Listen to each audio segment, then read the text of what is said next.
मैं मोदी जी पर एक कविता सुना रहा हूं। और साहब मैं अपनी परीक्षा दे रहा हूं।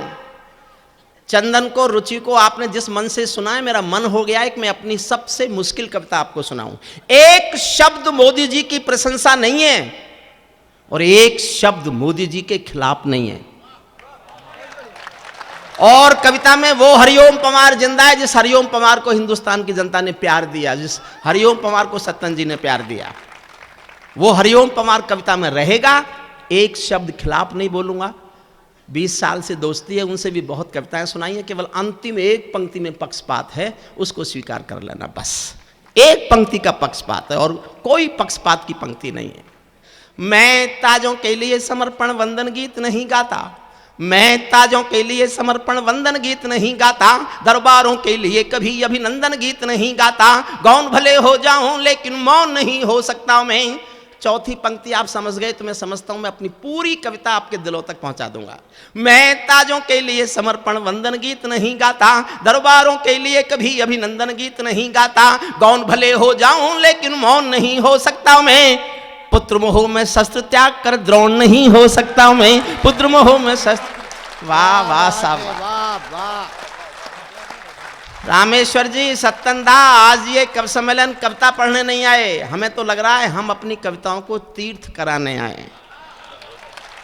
और कविता का कोई तीर्थ हो सकता है तो इससे अच्छा नहीं हो सकता। लगता है कि शिवालय में हम कोई पूजा कर रहे हैं। क्या बात है भाई, वाह। अद्भुत। मैं ताजों के लिए समर्पण वंदन गीत नहीं गाता, दरबारों के लिए कभी अभिनंदन गीत नहीं गाता। गौन भले हो जाऊं लेकिन मौन नहीं हो सकता मैं। पुत्र मोह में शस्त्र।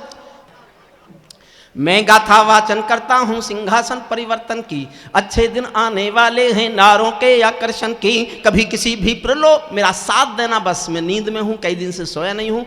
एक बार आप मेरी नींद उतार दो, फिर आपको नींद नहीं आने दूंगा, इसकी गारंटी मैं आपको दे सकता हूँ। मैं गाथा वाचन करता हूँ सिंहासन परिवर्तन की, अच्छे दिन आने वाले हैं नारों के आकर्षण की। कभी किसी भी प्रलोभन में मेरी कलम नहीं बिकती और किसी भी डर के आगे दिन को रात नहीं लिखती। मैं शब्दों की क्रांति ज्वालू हूँ, वर्तमान को गाऊंगा। जिस दिन मेरी आग बुझेगी मैं उस दिन मर जाऊंगा। जिस दिन मेरी आग बुझेगी मैं उस दिन, जिस दिन मेरी आग बुझेगी मैं उस दिन मर जाऊंगा। सत्ता का आकर्षण मेरी भूख नहीं। सत्तंदा चाहते तो एक सच जानते बता सकते थे, ये कोई गर्वोक्ति नहीं है। मैं केवल सत्य का उद्घाटन कर रहा हूं। मैं चाहता रामेश्वर जी तो जहां आपकी पार्टी के 282 बैठे वहां मैं बैठ सकता था। टिकट मांगने वाले हजारों होंगे, मिले हुए टिकट को लौटाने वाला हिंदुस्तान में सिर्फ मैं था। बाबा और अमित जी के कहने से मैं चुनाव नहीं लड़ा, केवल कवि रहने के संकल्प के कारण नहीं लड़ा। मैं जो जीवन जीना चाहता हूं, सुनिएगा, आपके साथ बांटना चाहता हूं। जिस दिन मेरी आग बुझेगी मैं उस दिन मर जाऊंगा। सत्ता का आकर्षण मेरी भूख नहीं, शाल दुशाला चंदन मेरी भूख नहीं। सरकारी अभिनंदन नहीं चुने मैंने, राजनीति के बंधन नहीं चुने मैंने। पद्म पुरस्कारों की चाह नहीं करता, दरबारों की मैं परवाह नहीं करता। कलम सिपाही बनकर जिंदा रहता हूं, भूखे बच्चों से शर्मिंदा रहता हूँ। भूखे बच्चों से शर्मिंदा रह, भूखे बच्चों से शर्मिंदा रहता हूँ। पगडंडी से लाल किले तक जाता हूँ, झुग्गी झोपड़ियों के आंसू गाता हूँ। हंसी में कुछ भी कहें, सत्तनदा के चरणों में कविता का शीर्षक रखता हूँ। और कविता का शीर्षक अच्छा लगे तो आप सबका मन मांगता हूँ। पगडंडी से लाल किले तक जाता हूँ, झुग्गी झोपड़ियों के आंसू गाता हूँ। लेकिन दरबारों में कभी का शीश नहीं झुकने दूंगा, लेकिन दरबारों में कभी का शीश नहीं झुकने दूंगा। कविता का सिंहासन से संग्राम नहीं रुकने दूंगा, कविता का सिंहासन से संग्राम नहीं। भारत माँ के घर में नया बसंत दिखाई देता है, वंशवाद की परंपरा का अंत दिखाई देता है। वंश, क्या बात है भाई, वाह। हमारे मेरठ में किसानों की फसल नष्ट हो गई।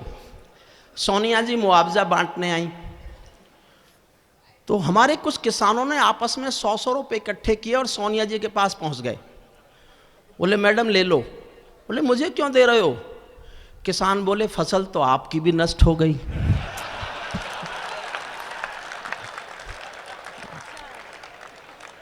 क्या करेंगे आप?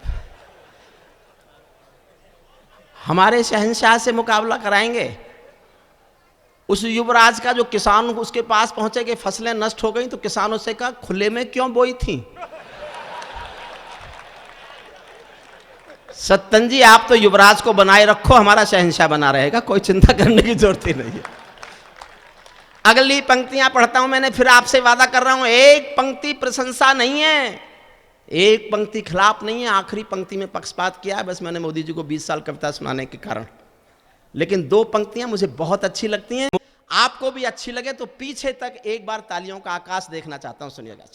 सुनने के बाद, भारत माँ के घर में नया बसंत दिखाई देता है, वंशवाद की परंपरा का अंत दिखाई देता है। तुमने उस दिन परंपरा का सूरज एक उगाया था, तुमने उस दिन परंपरा का सूरज एक उगाया था, जिस दिन तुमने संसद की चौखट पर शीश झुकाया था, जिस दिन तुमने संसद की चौखट, कहाँ गया? अरे वाह, मेरे पास आ गया। जिस दिन तुमने संसद की चौखट पर शीश झुकाया था, बहुत बधाई देता हूं मैं परिवर्तन के नायक को। उनकी जगह और अपनी जगह तय करता हूं, और इस रिश्ते पर सत्यता की मोहर चाहता हूं। बहुत बधाई देता हूं मैं परिवर्तन के नायक को, बहुत बधाई देता हूं मैं परिवर्तन के नायक को, लेकिन कैसे मर जाने दूंगा आंसू के गायक को। आप विजय के जननायक हो, मैं पीड़ा का गायक हूं, आप राजपथ के नायक हो, मैं जनपथ का नायक हूं, आप राजपथ के नायक हो, मैं जनपथ का, आप राजपथ के नायक हो, मैं जनपथ का नायक हूँ। निर्वाचन ने सौंपा है सम्मान तुम्हारे हाथों में, लोकतंत्र की मां संसद का मान तुम्हारे हाथों में, तिलक गोखले गांधी का वरदान तुम्हारे हाथों में, संविधान के पालन का अरमान तुम्हारे हाथों में। और दो पंक्तियों पर उठे तालियां, तालियां उठे साहब।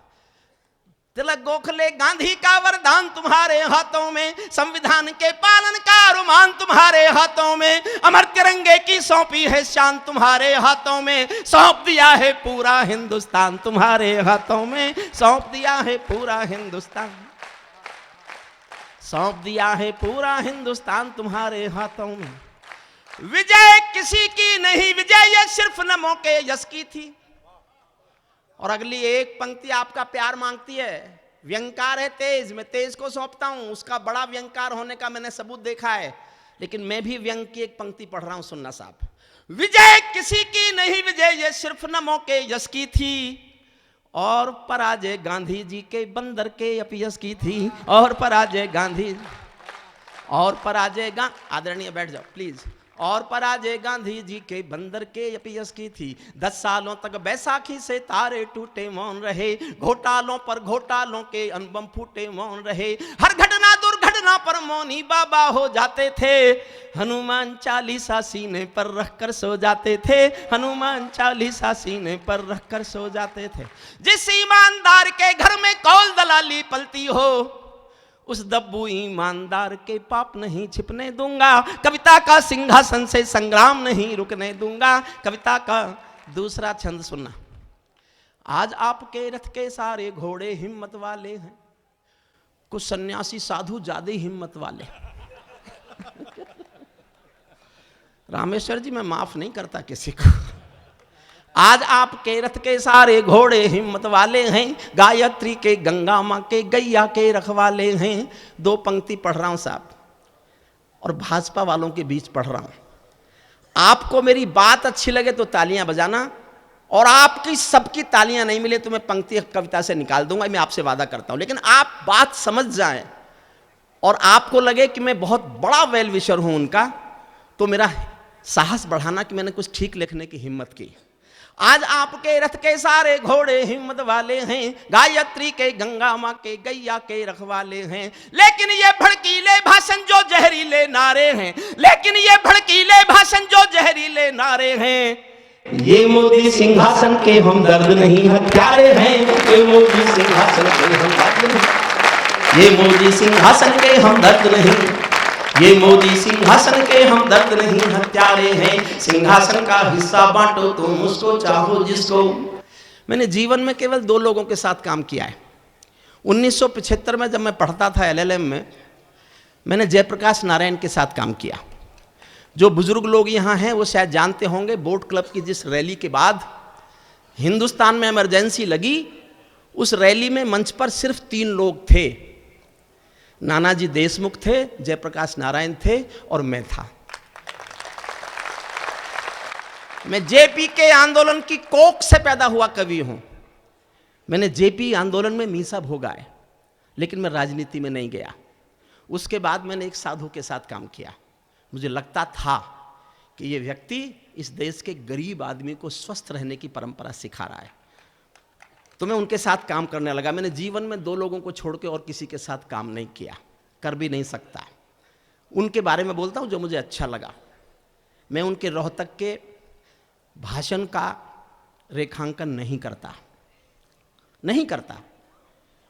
जो मुझे उचित नहीं लगता वो मैं नहीं करता, लेकिन जो मुझे लगता है कि ये वो हैं, वो मैं पढ़ रहा हूँ, देखना चाहता हूँ आप उन्हें कितना याद करते हैं, प्यार करते हैं। सिंहासन का हिस्सा बांटो तुम उसको चाहो जिसको, भूल न जाना रामदेव के स्वाभिमान की कोशिश को, भूल न जाना रामदेव के स्वाभिमान की कोशिश को। जिनके अंदर संघर्षों का एक पुरोधा देखा है, जिनके अंदर युग परिवर्तन का एक योद्धा देखा है, जिसने काले धन पर घर घर जाकर अलग जगाया था। बाबा ने परिवर्तन का मौसम अनुकूल बनाया था। बाबा ने कथनी करनी का भेद मिटा कर दिखा दिया।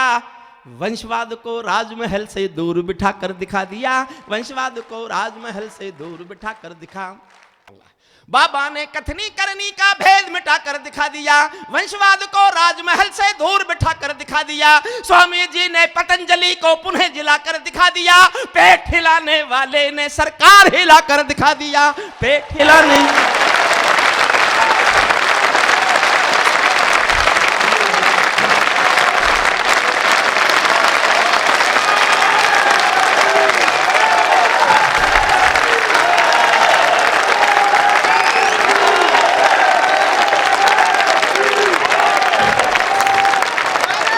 देखो, भारत माँ के नारे के लिए चिंता मत करो। सब्सक्राइब कीजिए क्रमशील भारत चैनल को और दबाइए इस बेल आइकन को ताकि आप पा सकें वीडियोस की नोटिफिकेशन सबसे पहले।